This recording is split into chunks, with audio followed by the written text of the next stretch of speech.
protection of intellectual property rights on the Chinese mainland has been a major issue for many years. But how have things been changing over the recent times? With us is Vera Sung from Oldham Lee and Nye. Now, if you are a sourcer on the Chinese mainland, how can you have your IPR protected? When this merchandiser goes into China to do the sourcing, most important is to sign a confidentiality agreement with the supplier before you release any secret information, the trade secret techniques, and some confidential information to develop the product. And make sure during the process of developing the product, the IP right they acquire, make sure it is assigned to the IP right owner and not leave in the hands of the suppliers. So what kind of things actually do go wrong? Very often, the supplier may get the IP right registered in their own name and ask for high consideration to sell the mark or the IP right back to the owner.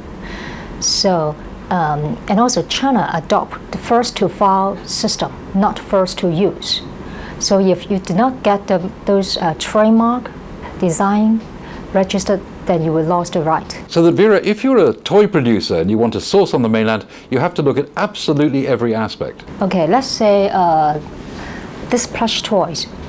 It has different kind of rights in these plush toys. Like this trademark, the brand that is protected under trademark. The appearance of product is protected under design. And if the technique to make the product is special, then it's protected under patent. So these three types of rights is protected under different IP law in China. And looking at brands in particular, can you really protect your brand on the mainland? Once you get it protected under the right IP right, and make sure the term of registration is valid, then you can easily enforce your right in China by producing the certificate to the relevant authority. Like the trademark, you can produce it to the local administrative and industrial commerce and ask them to raid the infringer and ask for damages. So you have those rights, but how do you know that those rights are going to be enforced? The extent of enforcement would depend on the location of the infringer.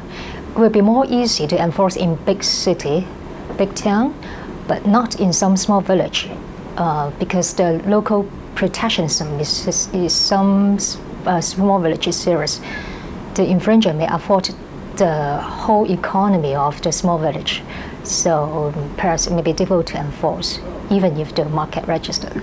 So does it mean that you perhaps have to avoid secondary towns or even cities on the mainland? Not necessary. I think you must get a good lawyer to strategize, see which way is more easy to attack the infringer.